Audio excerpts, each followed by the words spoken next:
হাসপাতালে নার্সকে একা পেয়ে নার্সের সাথে যেভাবে কাজ করলাম বন্ধুরা, গল্পটি সম্পূর্ণ শুনলে আপনাদের মেশিন দিয়ে পানি চলে আসবে, আপনারা হাতের কাজ করতে বাধ্য হবেন, তাই হাতের কাজ করার আগে হাতের কাছে অবশ্যই টিস্যু রাখবেন। নমস্কার বন্ধুরা, আজকের এই গল্পে আপনাদের স্বাগতম। এই গল্পে আমি একটি ছেলের চরিত্রে আপনাদের সামনে হাজির হচ্ছি। আমার নাম নিহার। একদিন আমি ডাক্তারের ক্লিনিকে গিয়েছিলাম, তখন আমার মনে হয়েছিল সবকিছু স্বাভাবিকই হবে। শুধু একটি সাধারণ পরীক্ষা করাতে হবে, আর কিছুই না। কিন্তু যখন নার্স ঘরে এল, তখন সে কিছুক্ষণ ধরে আমাকে মনোযোগ দিয়ে দেখল। তার চোখে একটু অন্যরকম মায়া ছিল। আর যখনই সে আমার দিকে তাকাল, পরিবেশে কিছুটা পরিবর্তন অনুভব করলাম। আমি সেই ঠান্ডা, পরিষ্কার ঘরে বসেছিলাম যেখানে দেয়ালগুলো সাদা রঙের ছিল এবং সবকিছু থেকে ওষুধের হালকা গন্ধ আসছিল। এটা সেই ঘর যেখানে মানুষ সাধারণত তাদের পরীক্ষা করাতে আসে। আমিও শুধু আমার পরীক্ষা করাতে এসেছিলাম, যা আমি অনেক দিন ধরে পেছান দিয়ে আসছিলাম। কিন্তু সেই দিন কিছুটা অন্যরকম লাগছিল। সেই দিন যখন নার্স এল, একদম হাসিমুখে ভঙ্গিতে সে বলল যে ডাক্তার আসা পর্যন্ত আমাকে কিছুক্ষণ অপেক্ষা করতে হবে। আমি বললাম ঠিক আছে। তখন আমি কিছুই আলাদা হওয়ার আশা করিনি। শুধু সেই পুরনো প্রশ্নগুলো, একটি ছোট্ট পরীক্ষা, এবং তারপর আমি আমার পথে। কিন্তু যখন সে কয়েক মিনিট পরে আবার ঘরে এল, তখন আমাদের মধ্যে আচরণে কিছুটা পরিবর্তন এসেছিল। সে যুবতী ছিল, প্রায় 2-5 বছরের কাছাকাছি। তার তীক্ষ্ণ দৃষ্টি এবং মারাত্মক হাসি যা আগে বেশ স্বাভাবিক মনে হয়েছিল, কিন্তু এখন যখন সে এল, তখন সে তার হাতে কাগজের প্রেসক্রিপশন নিয়ে দেখছিল।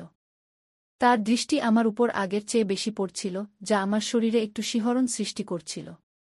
আমি বিশ্বাস করতে পারছিলাম না যে এটা সত্যি নাকি ভ্রম। যাই হোক, আমার খুব ভালো লাগছিল। তারপর সে আমাকে বলল, আমাদের কিছু পরীক্ষা করতে হবে, আপনি প্রস্তুত? আমি মাথা নাড়লাম। তারপর আমি চেষ্টা করলাম নিজেকে স্বাভাবিক দেখাতে, কিন্তু ঘরে যে অদ্ভুত উত্তেজনা ছিল, তা এখন অনুভব হচ্ছিল। সে আমার কাছে এল এবং বিছানার পাশে দাঁড়াল। আর যখন সে আমার নাড়ি পরীক্ষা করার জন্য হাত বাড়াল, তখন তার আঙ্গুলগুলো হালকাভাবে আমার বাহু স্পর্শ করল। সেই স্পর্শ একদম নির্দোষ ছিল, কিন্তু কিছুক্ষণের জন্য একটু বেশি সময় ধরে থাকল এবং তা আমার ভেতরে এক অদ্ভুত অনুভূতি সৃষ্টি করল। তখন আমি তার দিকে তাকালাম এবং তার চোখে একটু পরিবর্তন দেখলাম, যেন সেও ঠিক সেই অনুভূতি অনুভব করছিল যা আমি করছিলাম। তারপর কিছুক্ষণ পরে সে বলল, ভালো, এখন তোমার প্যান্ট খুলে ফেলো, আমাকে আরও কিছু চেক করতে হবে। তার কণ্ঠস্বর এখনও নিচু ছিল, কিন্তু তাতে কিছু আলাদা ছিল যা আমি বুঝতে পারছিলাম না। আমি এক মুহূর্তের জন্য থমকে গেলাম, কারণ আমি ভাবিনি যে পরীক্ষা এত ব্যক্তিগত হবে। কিন্তু আমি তার কথা মানলাম। ধীরে ধীরে বাটন খুললাম এবং জিপ নিচে করলাম। তারপর আমার হৃদয় দ্রুত স্পন্দিত হতে লাগল, পরীক্ষার কারণে নয়, বরং এই কারণে যে আমি যা অনুভব করছিলাম তা তার দৃষ্টির কারণে ছিল। আর এখনও তার দৃষ্টি আমার উপরই ছিল। আমি তার দেখার ভঙ্গিতে এমন কিছু অনুভব করলাম যা ঘরের পরিবেশকে ভারী করে তুলছিল এবং আমার হৃদস্পন্দন বেড়ে গেল, যা আমি আশা করিনি। ঠিক তখনই আমি বিছানায় একটু নড়ে বসলাম, বুঝতে পারছিলাম না কিভাবে প্রতিক্রিয়া দেব, কি করব। কিন্তু যখন আমি উপরে তাকালাম, তখন তার চোখ আবার আমার চোখের সাথে মিলে গেল। এবার তার মুখের অভিব্যক্তিতে পরিবর্তন স্পষ্ট দেখা যাচ্ছিল। সে আমাকে একটু অন্যরকমভাবে দেখছিল, যেন তার আগ্রহ বেড়ে গেছে। আর যখন তার দৃষ্টি আমার কিছুটা খোলা প্যান্টের দিকে গেল, তখন আমার ভেতরে এক শিহরণ বয়ে গেল। ঠিক তখনই তার আঙ্গুলগুলো আবার আমার নাডি হালকাভাবে স্পর্শ করল। সেই স্পর্শ আমার ভেতরে এক উষ্ণতার ঢেউ বয়ে দিল। আমি এখানে চেক করে নিই, সে নিচু স্বরে বলল। এখন তার কণ্ঠস্বর আগের চেয়েও নিচু ছিল এবং তাতে এমন কিছু ছিল যা তাকে আরও আপন করে তুলছিল। বাইরে থেকে সে এখনও পেশাদার ডাক্তারি মনে হচ্ছিল, কিন্তু এখন আমাদের মধ্যে বাতাস যেন অন্য কিছু বলছিল, যেন কিছু অকথিত আমাদের মধ্যে ঝুলেছিল। এখন সে আরও কাছে ঝুঁকল এবং আমি তার উষ্ণ শ্বাস আমার ত্বকে অনুভব করতে লাগলাম, যা হালকা এবং নরম ছিল। তার আঙ্গুলগুলো সতর্কতার সাথে কাজ করছিল, কাপড়গুলোকে ঠিক সেই পরিমাণে সাজিয়ে নিচ্ছিল যাতে সে যা দেখতে চায় তা দেখতে পায়। কিন্তু যখন সে তা করল, তখন তার আঙ্গুলগুলো আমার ত্বকে এমনভাবে স্পর্শ করল যা পুরোপুরি চিকিৎসাগত মনে হচ্ছিল না। তখন আমার শ্বাস রুদ্ধ হয়ে এল, আমার হৃদস্পন্দন বেড়ে গেল এবং আমি নিজেকে শান্ত রাখার চেষ্টা করলাম। কিন্তু প্রতিটি মুহূর্তের সাথে এটি আরও কঠিন হয়ে উঠছিল। তার নিকটতা, তার শরীরের উষ্ণতা, সবকিছু এখন আরও বেশি অনুভব হচ্ছিল এবং আমার ভেতরে এক ধীর আগুন জ্বলতে শুরু করেছিল। তার চোখ আবার আমার চোখের সাথে মিলে গেল এবং কিছুক্ষণের জন্য আমরা দুজনেই কিছু বললাম না। সেই নীরবতায় এমন কিছু ছিল যা বাতাসকে আরও ভারী করে তুলছিল, যেন কোনো প্রশ্ন আমাদের মধ্যে ভাসছিল যা আমরা দুজনেই জিজ্ঞাসা করতে ভয় পাচ্ছিলাম।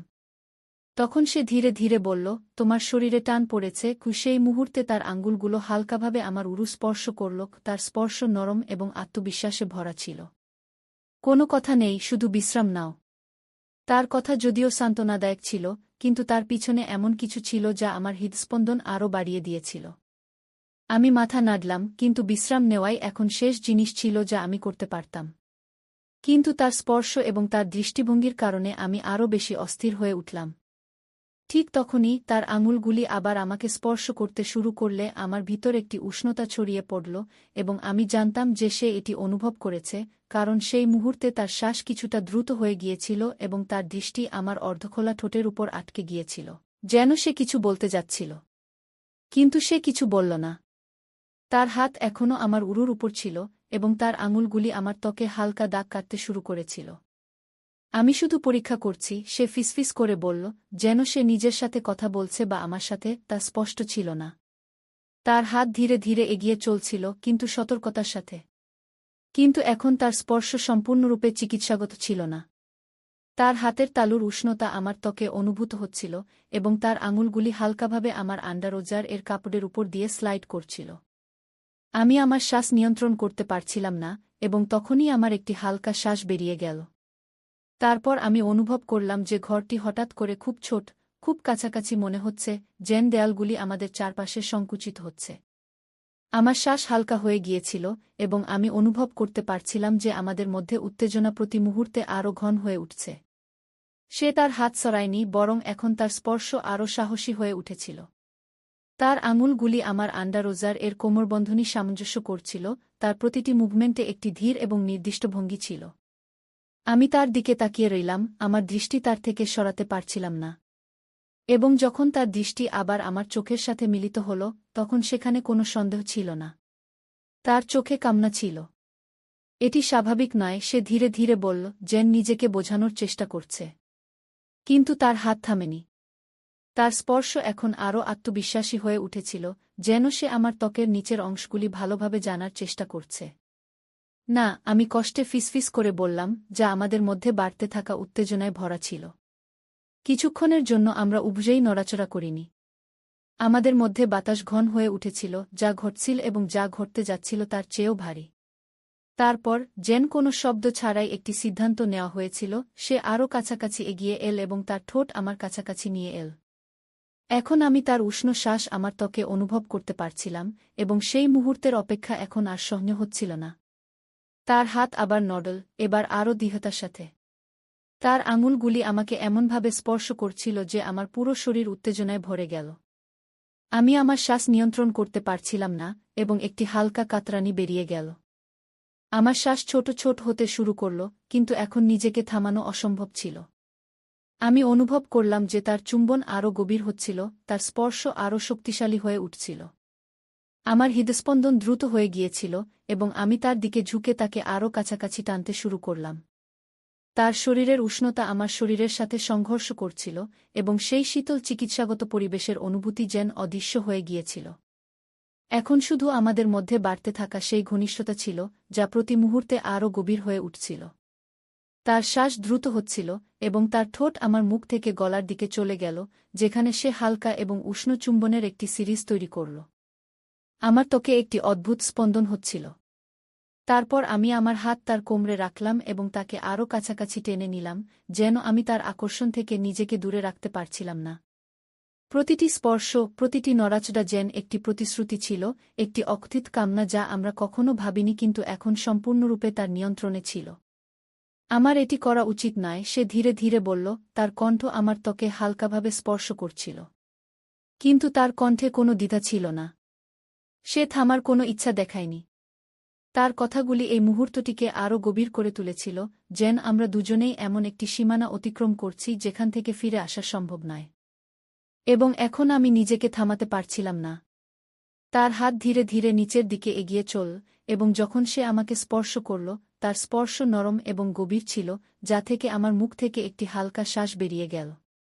আমার শরীরের প্রতিটি অংশ যেন জেগে উঠেছিল এবং তার আঙুলগুলি আমাকে এমন আনন্দে ভরে দিয়েছিল যা আমি সহ্য করতে পারছিলাম না। তার আঙুলগুলি আমার শরীরের উপর ধীরে এবং চিন্তাভাবনা করে দাগ কাটছিল, যেন আমাকে উত্ত্যক্ত করছে, আমাকে পরীক্ষা করছে। অপেক্ষা অসহনীয় হয়ে উঠেছিল। প্রতিটি মুহূর্ত যেন টেনে নিচ্ছিল এবং আমি আমাদের মধ্যে বাড়তে থাকা উত্তেজনা অনুভব করতে পারছিলাম। তুমি এটিকে থামানো কঠিন করে তুলছ, আমি ধীরে এবং স্বাভাবিক কণ্ঠে বললাম, আমার শব্দগুলি কষ্টে বেরিয়ে আসছিল। আমি তার হাসি আমার গলায় তার নিঃশ্বাসের উষ্ণতা অনুভব করছিলাম, যা নরম এবং গরম ছিল, এবং সে এখনও আমার ত্বককে গভীরভাবে পর্যবেক্ষণ করছিল। আমি এখন থামার চেষ্টা করছিলাম না। তার ফিসফিসানোর কোনো উপায় ছিল না, শুধু এগিয়ে যাওয়া, সেই আকাঙ্ক্ষায় ডুবে যাওয়া যা আমাদের দুজনকে আটকে ফেলেছিল। তখন আবার তার আঙুলগুলি আমার আন্ডারোজারের কোমরবন্ধে এসে থেমে গেল, যেন সে কোনো সংকেতের অপেক্ষায় আছে। তার চোখে সেই কাঁচা আকাঙ্ক্ষা ছিল যা আমার শরীরে ছুটে বেড়াচ্ছিল। আমি মাথা নেড়ে তাকে জানিয়ে দিলাম যে এটা ঠিক আছে, যে আমিও ঠিক ততটাই চাই যতটা সে চাইছিল। যেই তার আঙুলগুলি নিচে নামল এবং সে আমাকে স্পর্শ করল, আমার শরীরে বিদ্যুতের মতো একটি তরঙ্গ ছুটে গেল এবং আমার সমস্ত শরীর তার স্পর্শের প্রতি প্রতিক্রিয়া জানাতে শুরু করল। আমার নিঃশ্বাস আটকে গেল এবং আমি নিশ্চিত ছিলাম যে সে এটা অনুভব করেছে। তার আঙুলের আত্মবিশ্বাস আমার হুঁশ উড়িয়ে দিয়েছিল। তার প্রতিটি চলন চিন্তাভাবনা করে করা হয়েছিল এবং সে আমার শরীরে সুখের তরঙ্গ ভরে দিয়েছিল। আমার হাত তার কোমরে শক্ত হয়ে লেগে গেল এবং আমি তাকে আরও কাছে টেনে নিলাম। এখন নিজেকে তার স্পর্শ থেকে বাঁচানো অসম্ভব ছিল। আমাদের মধ্যে বাতাস অপেক্ষায় ভারী হয়ে গিয়েছিল। প্রতিটি নিঃশ্বাস গভীর হচ্ছিল এবং প্রতিটি মুহূর্ত আমাদের উপর সেই কাজের বোঝা চাপিয়ে দিচ্ছিল যা আমরা করছিলাম। আমি তার নাড়ি আমার আঙুলের নিচে অনুভব করতে পারছিলাম, যা আমার নিজের হৃদস্পন্দনের মতো দ্রুত স্পন্দিত হচ্ছিল। যেন আমাদের মধ্যে তীব্রতা প্রতি মুহূর্তে বাড়ছিল। তুমি এসব করে আমাকে পাগল করে দিচ্ছ, আমি কর্কশ কণ্ঠে বললাম। কিন্তু সে শুধু হাসল। তার ঠোঁট আমার কানে হালকা করে স্পর্শ করল এবং তার আঙুলগুলি ধীরে ধীরে একটি তালে চলতে থাকল। সে ভালোই জানত সে কি করছে এবং আমার মাথায় শুধু তারই অনুভূতি ছিল। তার হাতের স্পর্শ এবং তার শরীরের আমার সাথে ঘর্ষণ। এটা ভালো, সে হেসে ফিসফিস করল। তার কণ্ঠে যে আনন্দ ছিল তা স্পষ্ট শোনা যাচ্ছিল, যেন সে আমার প্রতিক্রিয়ায় অত্যন্ত সন্তুষ্ট। তার ঠোঁট আবার আমার ঠোঁটে এল, একটি গভীর, উত্তপ্ত চুম্বন নিয়ে যা আমাকে নিঃশ্বাসহীন করে দিল। আমার সমস্ত শরীর সেই তীব্রতায় কাঁপছিল। আমার মনে হচ্ছিল আমি নিজের উপর নিয়ন্ত্রণ হারাচ্ছি। সেই ধীর, স্থির জ্বালা এখন আরও বাড়ছিল, কিছু এত জোরালো যে আমি তা থামাতে পারছিলাম না। প্রতিটি স্পর্শ, প্রতিটি চুম্বন আমাকে কিনারার দিকে ঠেলে দিচ্ছিল এবং আমি অনুভব করছিলাম যে সেও এটা বুঝতে পেরেছে। তার আঙুলগুলি এখন আরও দ্রুত চলতে শুরু করল। তার শরীর আমার সাথে আরও শক্ত করে লেগে গেল এবং আমি জানতাম যে আমরা দুজনই এই মুহূর্তে একে অপরের মধ্যে হারিয়ে গেছি। তার আঙুলের তীব্রতা, তার ঠোঁটের আমার ত্বকে ঘুরে বেড়ানো, তার নিঃশ্বাসের নরম শব্দ, এসব কিছুই অনেক বেশি হচ্ছিল। আমার শরীর সম্পূর্ণভাবে তার স্পর্শের কাছে আত্মসমর্পণ করেছিল, সেই তীব্রতা এবং সেই অকথ্য ইচ্ছার কাছে যা আমাদের দুজনকে তার কবজায় নিয়ে গিয়েছিল। আমি অনুভব করতে পারছিলাম যে আমার ভেতরের টানের রশি এখন খুব শক্ত হয়ে গেছে, ভেঙে পড়ার জন্য প্রস্তুত, এবং আমি খুব কাছাকাছি ছিলাম। তখন সে আমার কানের কাছে এল। তার কণ্ঠ ফিসফিস করছিল, ছেড়ে দাও, আমি এটা অনুভব করতে চাই কি। তার এই শব্দই যথেষ্ট ছিল এবং একটি হালকা কাতরতার সাথে আমি নিজেকে সম্পূর্ণভাবে সেই মুহূর্তে হারিয়ে যেতে দিলাম। আমার ভেতরের সমস্ত টান এক ঝটকায় ভেঙে গেল এবং সুখের তরঙ্গ আমার উপর দিয়ে উথলে পড়ল। আমার সমস্ত শরীর কাঁপছিল, প্রতিটি পেশি শক্ত হয়ে গিয়েছিল এবং আমি সম্পূর্ণভাবে সেই তীব্রতাকে আমার উপর আধিপত্য বিস্তার করতে দিলাম। আমার নিঃশ্বাস দ্রুত এবং অনিয়মিত হয়ে গিয়েছিল, যেন সেই অনুভূতি আমাকে সম্পূর্ণভাবে ঘিরে ফেলেছে। সে আমাকে তার কাছাকাছি শক্ত করে ধরে রেখেছিল। তার আঙুলগুলি এখনও হালকা করে চলছিল, আমাকে ধীরে ধীরে এই সুখদ অনুভূতি থেকে বের করে আনছিল। তার ঠোঁট আমার গলা, গাল এবং ঠোঁটে নরম চুম্বন দিচ্ছিল। আমি তার গরম, স্থির নিঃশ্বাস অনুভব করতে পারছিলাম যখন সে ধীরে ধীরে আশ্বাসভরা শব্দ বলছিল। তার শরীর আমার সাথে শক্ত করে লেগেছিল, যেন আমরা দুজন একে অপরের মধ্যে মিশে গেছি। সেই মুহূর্তের পরে ঘরে একটি অদ্ভুত নিস্তব্ধতা ছিল। সেই টান এখন অদৃশ্য হয়ে গিয়েছিল এবং তার বদলে আমাদের মধ্যে একটি অকথিত কিন্তু গভীর বোঝাপড়া এসে গিয়েছিল। আমি টেবিলের দিকে পিছনে হেলিয়ে আমার নিঃশ্বাস নিয়ন্ত্রণ করার চেষ্টা করছিলাম যখন সে এখনও কাছে দাঁড়িয়েছিল। তার হাত আমার বুকের উপর হালকা করে ঠেকানো ছিল। তারপর তার চোখ আমার সাথে মিলিত হল এবং তখন সে লজ্জা পেল, যার পরে সে আমার বুককে শক্ত করে চেপে ধরল। বেশ কিছুক্ষণ আমরা দুজনেই কিছু বলিনি। আমাদের মধ্যে নিস্তব্ধতা এখন শান্তিতে ভরা ছিল, সেই গুরুভার অনুভূতিতে যা আমরা এইমাত্র একে অপরের সাথে ভাগ করেছি। আমার এটা করা উচিত ছিল না, সে ধীরে ধীরে বলল, তার কণ্ঠে হালকা দোলা ছিল। কিন্তু আমি মাথা নেড়ে তাকে চুপ করিয়ে দিলাম। তার মুখ হালকা করে স্পর্শ করতে গিয়ে আমার কোনো আফসোস ছিল না যে হ্যাঁ, আমি ধীরে ধীরে বললাম, এবং এটি সত্য ছিল। পরিস্থিতি যাই হোক না কেন, যা কিছু ঘটেছিল তাতে আমার কোনো আফসোস ছিল না। সে আমাকে যে অনুভূতি দিয়েছিল তা এমন কিছু ছিল যা আমি কখনই ভুলতে পারব না। তখন তার চোখে নরমতা এলো এবং তার ঠোঁটে একটি হালকা হাসি ফুটে উঠল, যখন সে ধীরে ধীরে আমার ঠোঁটে শেষবারের মতো একটি নরম চুম্বন দিল। তারপর সে হালকা করে হাসল এবং আমরা দুজনেই কিছুক্ষণ একে অপরের দিকে তাকিয়ে রইলাম। ঘরে এখন একটি অদ্ভুত শান্তি ছিল, যেন সবকিছু নিজে নিজেই ঠিক হয়ে গেছে। সে ধীরে ধীরে আমার দিকে হাত বাড়াল এবং আমি তার হাত ধরে ফেললাম। এখন আর কিছু বলার প্রয়োজন ছিল না। এখন আমাদের কি করা উচিত, সে ধীরে ধীরে জিজ্ঞাসা করল, তার কণ্ঠে হালকা চিন্তা ছিল, কিন্তু তার মুখ এখনও শান্ত ছিল। আমি তার দিকে তাকালাম এবং হালকা করে হাসলাম। যাই হোক না কেন, আমরা একে অপরের পাশে থাকতে পারি, আমি বললাম। সে মাথা নাড়ল এবং হাসল, যেন আমার কথা তাকেও স্বস্তি দিয়েছে। তারপর আমরা একে অপরের হাত ধরে ঘর থেকে বেরিয়ে এলাম। যা কিছু ঘটেছিল তা এখন অতীত, কিন্তু যে অনুভূতি আমাদের মধ্যে তৈরি হয়েছিল তা এখনও গভীর এবং সত্য ছিল। এখন আমরা দুজন একসাথে ছিলাম, এবং এটাই ছিল সবচেয়ে বড় কথা। বাকি জিনিসগুলো সময়ের সাথে সাথে নিজে নিজেই ঠিক হয়ে যাবে। তো বন্ধুরা, এটা ছিল আমাদের আজকের ছোট্ট গল্প। আপনি এই গল্পটি কেমন লাগলো তা কমেন্ট করে অবশ্যই জানাবেন।